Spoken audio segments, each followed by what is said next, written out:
amigos, ¿cómo están? Hoy vamos a platicar sobre el supercontinente Pangea, quien comenzó a separarse hace aproximadamente unos 200 millones de años. Muchos hemos escuchado hablar de Pangea en la escuela, que fue un supercontinente acá bien chido, gigantesco, mamalón, que abarcaba todas las masas de tierra. De hecho, de ahí le viene el nombre griego, que significa toda la tierra. Pero, ¿qué hace que un continente se rompa o se junte todo? Una pregunta parecida se la hizo don Tuzo Wilson en la década hipiosa de los años 60. La pregunta que se hizo el profe Tuzo fue: ¿el Atlántico se cerró y se reabrió? O sea, ¿cómo?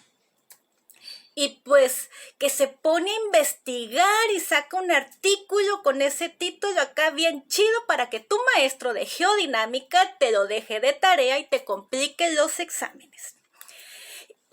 Entonces, entre el cierre y abre del Atlántico, más las evidencias que apoyaban sus observaciones, el profe Tuzo propuso lo que actualmente conocemos como ciclo de Wilson. Este ciclo está genial. De hecho, ya tenía mucho queriendo explicar el ciclo de Wilson en este canal. Es que el ciclo de Wilson explica la evolución de los diferentes procesos geológicos enmarcados en la teoría de la tectónica de placas y además considera que los diferentes eventos geotectónicos son etapas que se suceden de forma consecutiva a través del tiempo geológico. Es decir, en términos simples, el ciclo de Wilson explica tanto la apertura como el cierre de las cuencas oceánicas generadas por el movimiento de las placas tectónicas. Esto quiere decir que no solo ha habido un supercontinente, Pangea, sino varios. De hecho, varios investigadores especulan que ha habido alrededor de unos 7 supercontinentes, imagínense. Entonces, primero, ¿qué dice el ciclo de Wilson?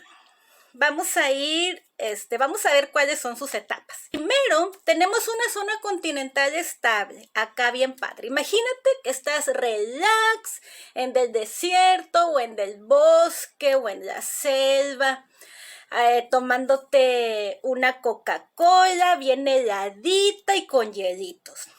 Pero debajo de ti está la corteza continental, esta que forma parte de la litosfera, y bajo de ella tenemos la astenosfera.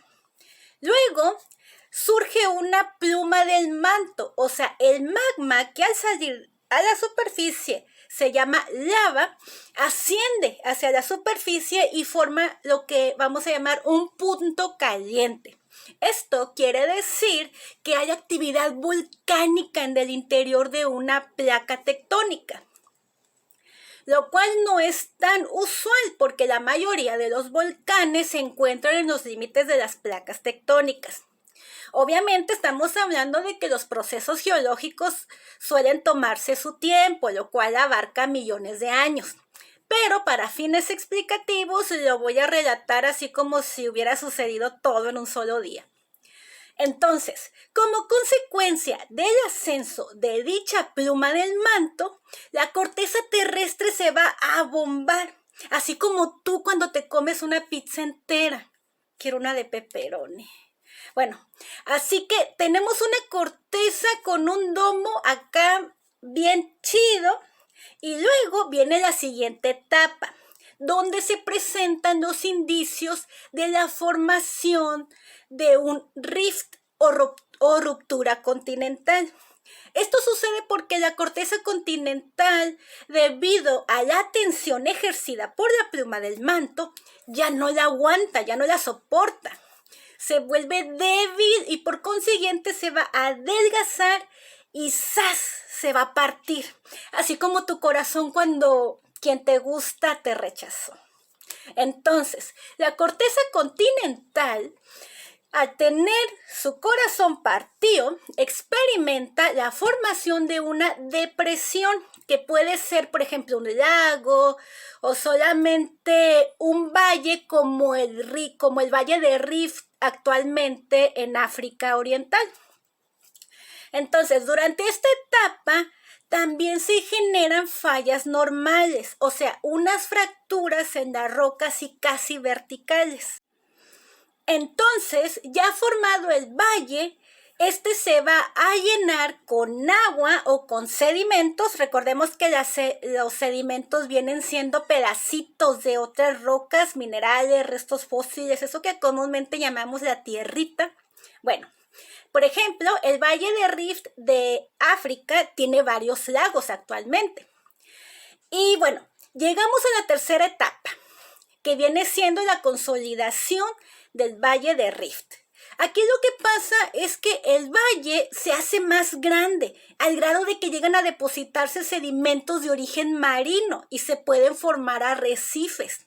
Se trata ya de un mar propiamente dicho. Un ejemplo de este tipo de mar estrecho, de mar jovenzuelo, es el Mar Rojo, entre Egipto y la península arábiga.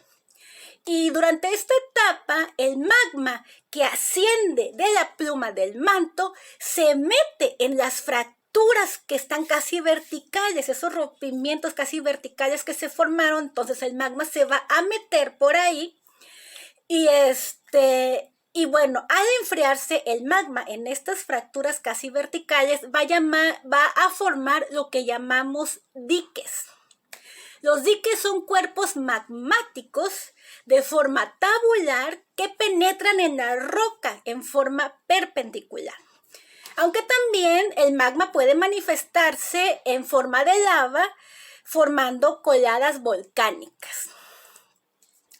Y es así como llegamos a la cuarta etapa, la apertura de una cuenca oceánica, o sea que ya se formó un mar. Entonces tenemos la formación de suelo oceánico propiamente dicho. Recordemos que el suelo oceánico tiene una composición distinta a la que tiene la corteza continental. El suelo oceánico es de composición parecida a la de una roca llamada basalto. El basalto es esa roca medio porosa que muchas veces se usa para decorar jardines. Incluso en bisutería está muy de moda. En tiendas lo venden bajo el nombre de piedra volcánica. Pero la formación de suelo oceánico tiene que tener un balance, no puede ser infinito. Entonces va a haber unas zonas donde sea consumido hacia el interior del planeta. Así que después viene la quinta etapa, que es la formación de las fosas de subducción. Estas fosas submarinas se forman porque la corteza oceánica, conforme se aleja de la dorsal, se enfría cada vez más, lo que hace que se vuelva cada vez más gruesa y más pesada. Así que esta se vuelve capaz de hundirse hacia el interior del planeta. Pero si la tasa de subducción excede la tasa de creación del suelo oceánico, los océanos van a comenzar a cerrarse. Posteriormente viene la etapa de... Yo no choqué, me chocaron. Así es, la de colisión continental.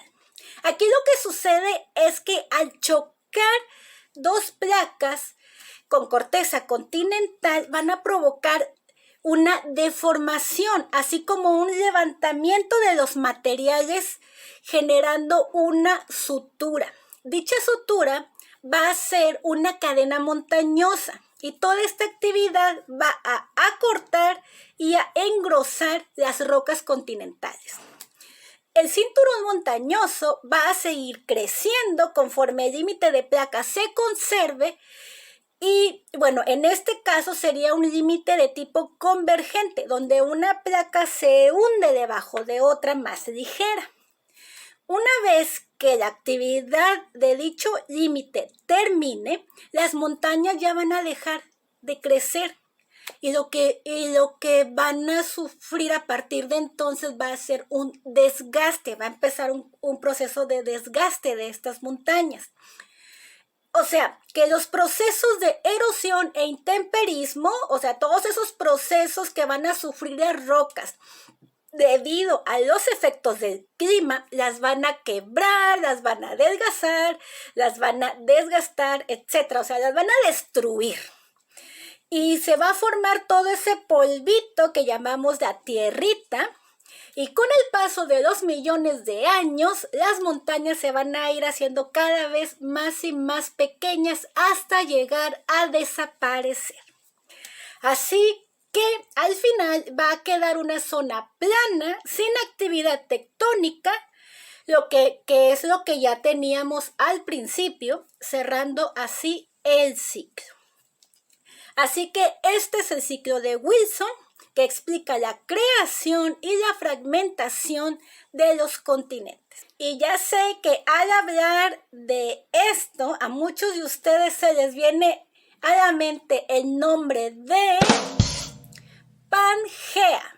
En cuanto a Pangea, el supercontinente más famoso sufrió el ciclo de Wilson de la siguiente manera. Resulta que su fragmentación comenzó hace aproximadamente unos 200 millones de años aproximadamente. Y en este rompimiento inicial hubo dos rifts, o sea, dos zonas de ruptura principales. Una de ellas es la zona de ruptura que se formó entre Norteamérica y África, que generó numerosos derrames basálticos durante el Jurásico, o sea, hace unos entre 201 y 146 millones de años. Dichos basaltos actualmente se pueden observar a lo largo del borde oriental de los Estados Unidos. Y además, la datación radiométrica de estos basaltos nos dice que la separación comenzó hace aproximadamente entre unos 200 y 165 millones de años aproximadamente. Así que este lapso puede usarse como el nacimiento de esta porción del Atlántico Norte. Y bueno, en cuanto a la segunda zona de ruptura o rift, que se formó más hacia el sur, ya en las cercanías de Gondwana, este se originó como una fractura en forma de Y, que envió India hacia el norte y separó simultáneamente Sudamérica, África, de Australia, Antártida. Y fue hace 135 millones de años aproximadamente cuando comenzaron a separarse África y Sudamérica para formar lo que actualmente es el Atlántico Sur. Al principio del Cenozoico, hace aproximadamente 65 millones de años, Madagascar también se había separado de África y el Atlántico Sur había emergido como un océano ya completamente desarrollado. Así que el contacto de la India con Asia empezó hace aproximadamente unos 45 millones de años y creó las montañas más altas de la Tierra actualmente, que viene siendo la cordillera del Himalaya, junto con las tierras altas del Tíbet.